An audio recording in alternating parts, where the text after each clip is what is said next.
This quotation once again at the end of my talk. Now, this is with very increasing realization of our times. In fact, my own lifetime, the greatest realization has been the footprint that humanity, we all in this room, have been living on our planet. And that footprint actually has been affecting our planet very adversely. हम लोग जो कुछ कार्य करते हैं, इसका हम लोग जो अवशेष हमारे पृथ्वी पर छोड़ रहे हैं, इससे पृथ्वी की बहुत बड़े स्तर पर हानि हो रही है, ये मैं कहना चाहता हूँ।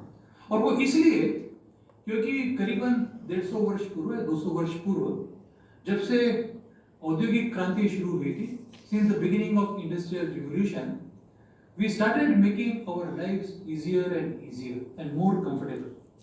The very fact that we can sit in this comfortable meeting room in an AC environment when the temperature outside is so heavy is tribute to the fact that we have made such great scientific progress. Right? I mean, this would have been unimaginable what we are doing today about 150 years ago. What we have not realized is that this scientific progress has also led to something very serious. The consequences have been very serious. And that's exactly the carbon footprint that Anilji was mentioning.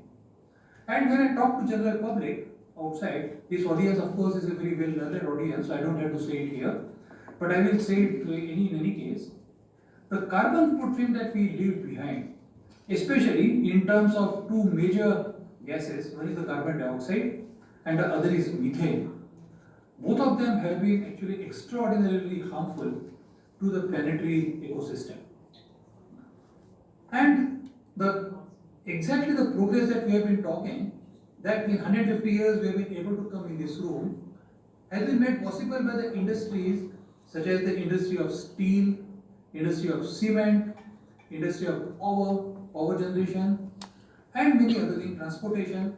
All of those have combined together in making these carbon emissions very, very heavy. You know, I mean, for example, if you look at steel alone, the steel industry is one of the major industries anywhere in the world, and the carbon footprint of steel industry is of the order of roughly about 9 to 10%. Right? So efforts are underway around the world as we speak that how do we reduce this particular carbon footprint in the steel industry. Same thing about power industry. When we use natural resources for making power of our own comfort, such as coal or natural gas, it leaves behind huge impact on the planet. And that's exactly what we would like to avoid if possible. You know, I mean, our efforts have to be how do we reduce this particular impact that we are living on our planet right now. And many governments have started taking steps towards this. For example, European Union, starting from 1st January this year, has imposed something called carbon border adjustment mechanism. That is, any product that is imported in the European Union must have to be stated how much carbon footprint is there on that. Even in India, what has been started now is something called Carbon Credit Trading Scheme or CCTS, which essentially says that if you have leaving some carbon footprint, you must compensate that by something else related to that particular carbon footprint. But all of these are fixes which are essentially fixing only one particular issue. You know, I mean, just like in health, what we say is that if you are not feeling well, you go to a doctor, doctor tries to diagnose that which organism has invaded you, a bacteria or a fungus or something, or whether you have some other metabolic disorder, and then treats that particular symptom. The doctor does not treat you for the overall health or well-being of your own body. You know, that's the thing. And in Indian tradition, what we view generally is that for any issue that we face, like what we are talking of, either the carbon footprint or our own health, we try to take a holistic view of this. And Sachidanandji captured that very beautifully when he said that when we started compartmentalizing different subjects, we forgot that we have to learn everything and not one subject alone. And once again, I would like to read another statement that I had written, is that in our civilization, in our culture, in Indian culture, we have a very long tradition of considering things holistically. And therefore, what I would like to say is that science, technology, and innovation in India draw enduring strength from a deep civilizational reverence for knowledge, inquiry, and rational thought. For Indian scientists, the pursuit of excellence can therefore no longer be confined to creation of new knowledge alone. It must equally encompass the responsible translation of ideas into technologies and practices that are affordable, scalable, inclusive, and sustainable. That's the most important part. Directly addressing priorities in different sectors such as health, energy, agriculture, materials, and more importantly, climate resilience. So, although science and technology has brought us to this particular stage today, as I said, the progress has been so phenomenal in the last 150 years that our lives have become easier and easier and easier, and we can manipulate practically everything around us for our own comforts. And that's exactly the point that Sachidanand also mentioned, that when we drink a bottle water from a bottle, or if we eat packet of chips, if you don't realize how much impact it is causing on the environment, how much negative impact that we are seeing around all of us because of our own activity, that's exactly where the problem lies. And therefore, as I said, that learning from our deep civilizational practices, our cultural practices, we must always take a very holistic view. And one way of taking that holistic view has already been articulated by both Anilji Joshi and Sachidanandji Joshi, that for every product that we use, just as much as product information is printed on that particular package, it's a very good idea that has been promoted by Anilji Joshi, that we must also write what is the carbon footprint of that particular product. We must bring in realization into a society that how much impact are we actually leaving, adverse impact on society. And we have unfortunately only one lifetime. All of us here are going to live only for a few years. We are going to live maybe 60 or 70 years, maybe 90 years. But for generations to come, our children, our grandchildren, our great grandchildren, we are leaving an extraordinarily negative impact on their lives. And that realization must come squarely upon us, that we are responsible for leaving that impact for the generations to come. And if you are not able to actually appreciate this particular fact, and if we don't spread this message in the society, I think we would not have fulfilled our duty to the society, that we are leaving such a bad impact on the overall environment of our planet. So that's essentially what I wanted to say. And once again, before I leave, I'm going to read the first statement once again. And that's a statement which I like to quote everywhere. Is once again I'm going to say that.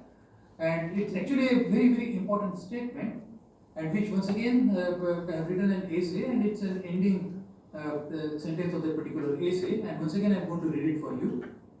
And what I say is about science and technology and its progress, and how it has improved our lives, but at the same time, how it has brought the environment on the brink of a disaster, right? And most of us believe that we have already begun our sixth phase of extinction. Those of you who are aware of the history of the planet, roughly about 3.5, 4.5 billion years of the planet, there have been 5 major extinctions till now. The last extinction was caused probably by the impact of a comet on the planet, and that's the extinction where all the dinosaurs and all became extinct. But the next phase of extinction, that is the sixth phase of extinction, who is responsible for that? We are responsible for that. We, directly, all of us are responsible for that phase of extinction that we are. And therefore, my closing statement once again, Anilji, is that one of the most distinguishing features of our times is that our greatest achievements and our gravest fears arise from the same source, that is scientific progress. This duality imposes an unprecedented responsibility upon the scientific community. Our capacity to intervene in natural systems, to edit genomes, to engineer intelligent machines, to manipulate planetary scale processes has advanced more rapidly than our collective ability to anticipate and govern long-term consequences. As a result, humanity is passing through one of the most defining periods in its history, a time when human ingenuity has never been greater, but at the same time, the moral, philosophical, spiritual, ethical, social, economic, and ecological responsibilities accompanying that ingenuity have never been heavier. And I think that's a message if we carry it back, and if we take the suggestion of Dr. Anil Doshi on printing carbon footprint on every packet, I think we would have achieved our objective of today's discussions. Anil भाई, आपने मुझे यहाँ पे आमंत्रित किया, मुझे कोई विचार आप लोगों के सामने में रखने का जो आपने मुझे अवसर दिया, इसलिए मैं आपका बहुत बहुत आभारी हूँ। आप सभी का धन्यवाद। बहुत धन्यवाद। बस इसी आशा के साथ कि इंसान को आप इसमें प्रेसिडेंट हैं, सारी साइंटिफिक कम्युनिटी को आप रिप्रेजेंट कर रहे हैं वन वे और अदर। इस इशू को वहाँ पे भी अगर आप रेज करेंगे हम सबकी ओर से कि ये पब्लिक वो है। मैं अभी हमारे बीच में जस्टिस ढींगरा सहगल जी हैं। She is pretty known for as an ecologist, environmentalist, and all very public issues के प्रति उनका बड़ा झुकाव है। मैं सबकी ओर से उनका स्वागत कर रहा हूँ। बहुत बहुत आपका धन्यवाद। धन्यवाद डॉक्टर साहब, फिर तो आप टच में ही रहेंगे। आपका बहुत बहुत धन्यवाद, आप अपने व्यस्त समय से आए हैं। मैम हमारे बीच हैं, आपका स्वागत करते हैं। अपने साथियों से आग्रह करूँगा कि हमारी दोस्ती को और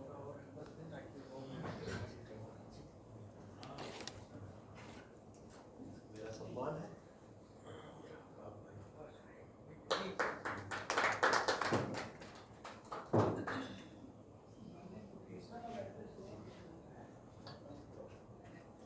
बहुत धन्यवाद सर। कार्यक्रम को आगे बढ़ाने का आग्रह है।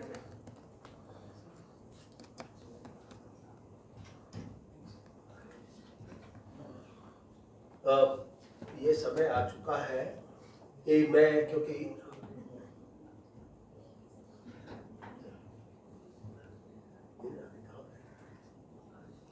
ठीक है तो बैठे, मैं अपनी बात, क्योंकि हमारे बीच में सब लोग आ चुके हैं, कि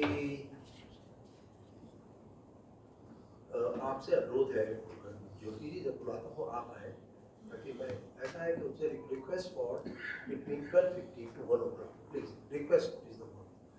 रसूल जोशी इज देयर, बीसी आएंगे, तो मैं आप सबके सामने वो विचार रखना चाहता हूँ कि जिसके लिए आज हम सब लोग यहाँ पे एकत्रित हुए हैं।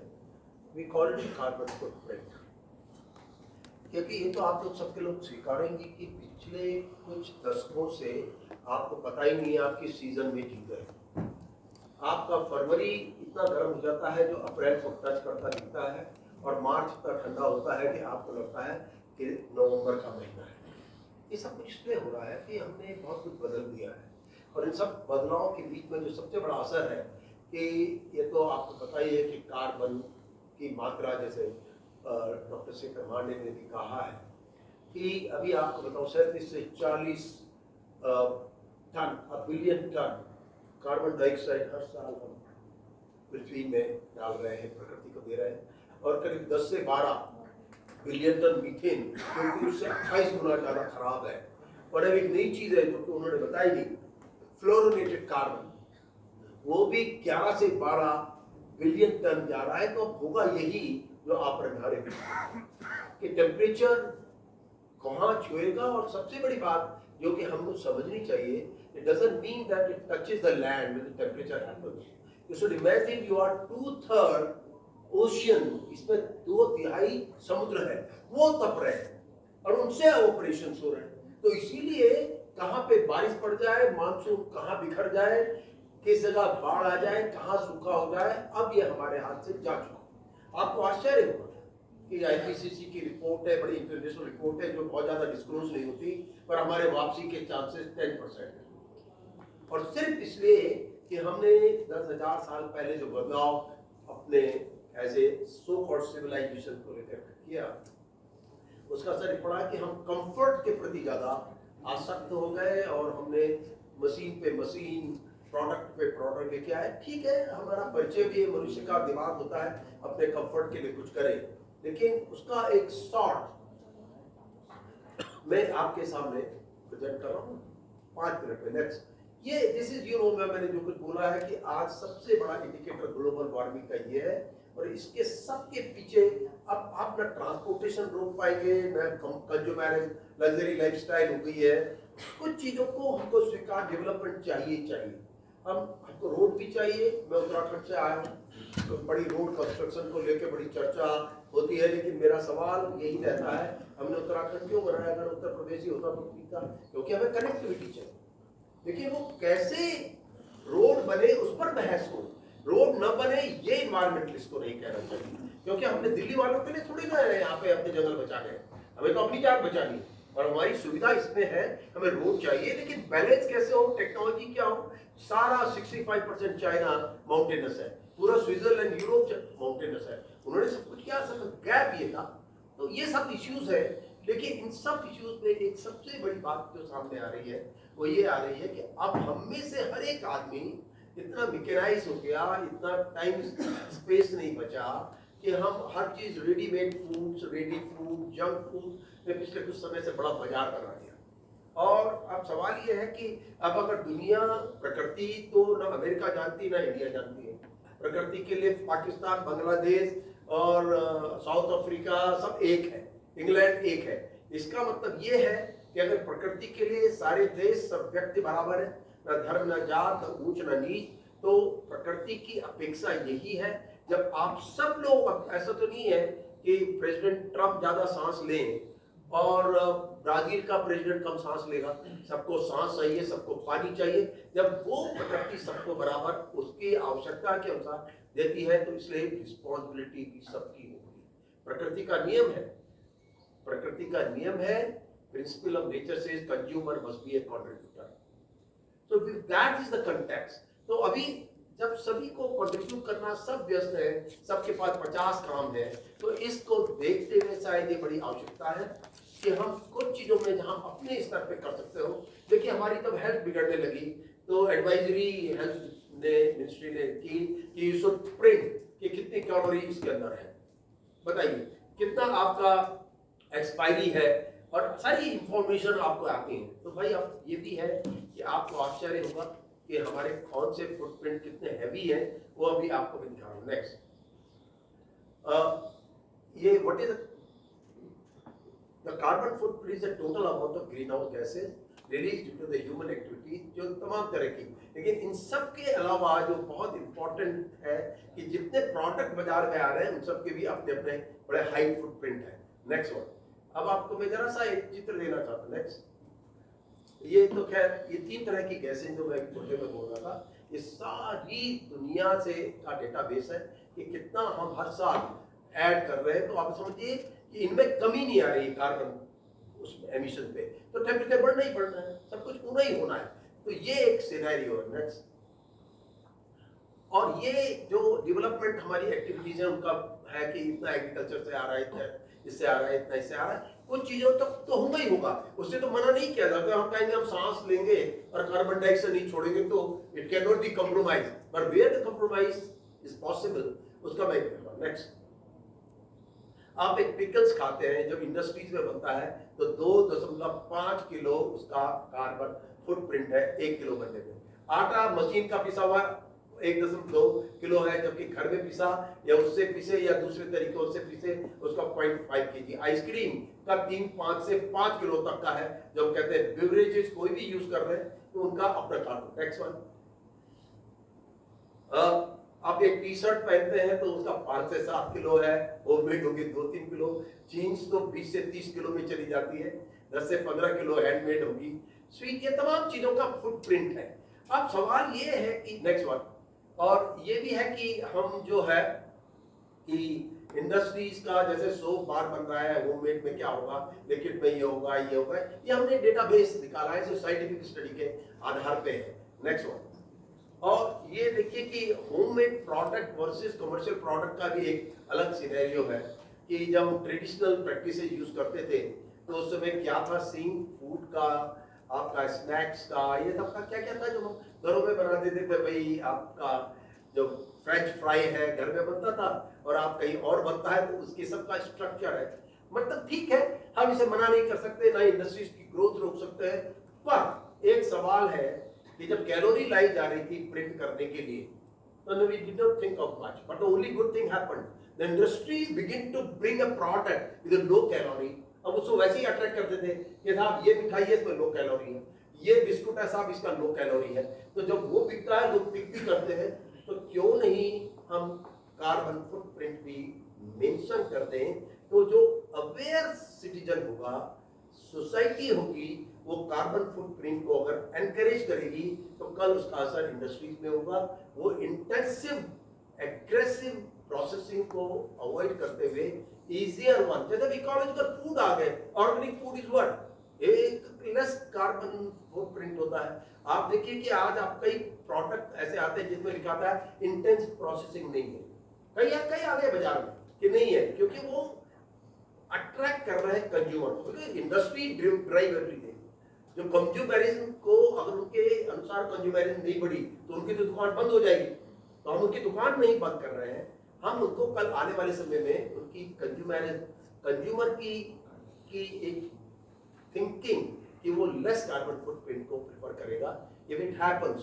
तो मुझे लगता है कि विच इज रिसर्च कंटिन्यू है इसमें कि अगर हम इसको आगे बढ़ाएं तो हम कितना कार्बन इंडिविजुअली कंट्रीब्यूट कर सकते हैं, क्योंकि हम ही चिप्स खाते हैं, हम ही कुरमुरे खाते हैं, हम ही तमाम तरह के प्रोडक्ट इस तरह के जो बाजार भरा पड़ा है रंगीन चमत्कारिक प्रोडक्ट से, जिसका कवर भी खतरनाक हो जाता है और प्रोडक्ट तो होता ही होता है। तो ये करके हमने एक एनालिसिस किया। नेक्स्ट, और एक बात तो बड़ी साफ है कि जो we want to give right impression कि आप देखिए less intensive less carbon footprint, naturally आपका लो फुटप्रिंट प्रोडक्ट की क्वालिटी होगी, वो उतना ज़्यादा प्योरिटी वाला होगा, लेस एनर्जी होगी, उसके अंदर न्यूट्रिशन वैल्यूज इंटैक्ट रहेंगी। मैं आपको बताऊं जस्ट सिंगरा we are working on water milk which is run through a very low pace grinding होती है।